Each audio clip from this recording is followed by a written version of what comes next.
BYD veut embarquer un lidar et un pilotage automatique urbain complet dans une voiture qui coûte moins cher qu'une Honda Civic d'occasion. Voici le chiffre qui m'a arrêté net en lisant la note de recherche de Goldman Sachs avant l'événement Smart Driving de BYD le 28 mai, 150 000 yens. Soit environ 21 000 $ américains. C'est le seuil de prix que BYD vise désormais pour le Navigaton autopilot urbain complet et le City Enoa avec lidar et puce Nvidia Orin. Et si vous trouvez ça déjà agressif, BYD explorerait également une option de conduite intelligente pour la Sigul, une voiture affichée à partir de 90 000 yens à peine 12 500 $. J'affirme qu'aucun autre constructeur sur la planète, ni Tesla, ni Volkswagen, ni personne, n'est même en train d'avoir cette conversation. Quand Tesla a lancé le full self-driving, il le facturait 15 000 $ en option sur une voiture déjà vendue 40 000 $ minimum. BYD, lui, parle d'intégrer un hardware comparable dans l'architecture de base d'une citadine d'entrée de gamme. Je veux être honnête, la note Goldman est une avant-première, pas une fiche technique confirmée. BYD n'a pas officiellement annoncé quels modèles reçoivent quel hardware à quel prix. Mais la direction est sans ambiguïté, et c'est l'événement du 28 mai qui livrera les détails. Parlons de ce que lidar plus Orin signifie concrètement, parce que je pense que ça se perd dans le battage médiatique. La puce Orin de Nvidia, c'est la même plateforme de calcul que celle qu'utilise Xpeng dans le X9, que NIO embarque dans l'ET7, des voitures qui coûtent 2 à 3 fois le prix d'une Sigul. Orin vous offre environ 254 TOPS de puissance de calcul IA. Associez ça à un lidar, et vous obtenez une suite de capteurs capables de cartographier en temps réel une intersection chaotique, de gérer des cyclistes qui traversent les voies, et de négocier des ronds-points sans que le conducteur touche au volant.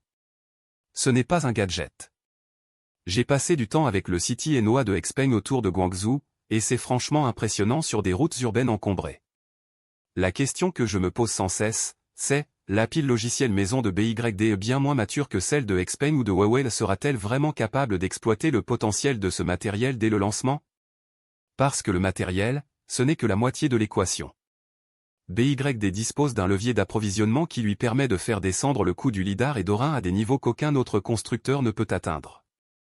Leur intégration verticale est telle qu'elle fait presque passer Tesla pour dépendant de fournisseurs extérieurs. La démocratisation du matériel, à mon avis, c'est réel. La maturité logicielle, en revanche, c'est là où j'ai de vrais doutes et c'est précisément pour ça que je suivrai la démo en direct du 28 mai de très près.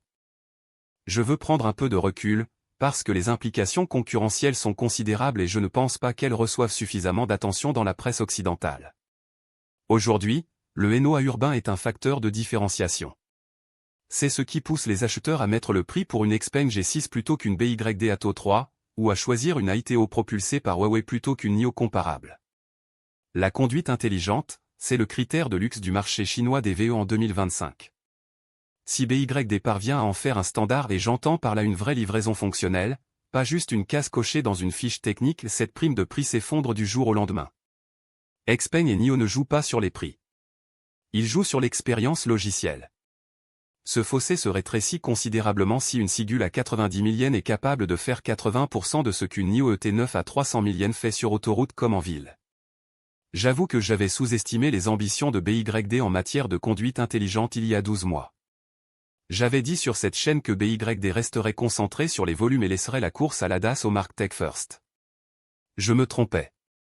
Le programme de puces développé en interne, les travaux sur le châssis intelligent, l'ampleur de l'événement du 28 mai et tout cela dessine une entreprise qui a décidé de se battre sur tous les fronts à la fois. Et franchement, vu leur structure de coûts, j'estime qu'ils ont plus de chances de remporter la course à l'ADAS grand public que n'importe quel constructeur occidental. Alors, où en sommes-nous?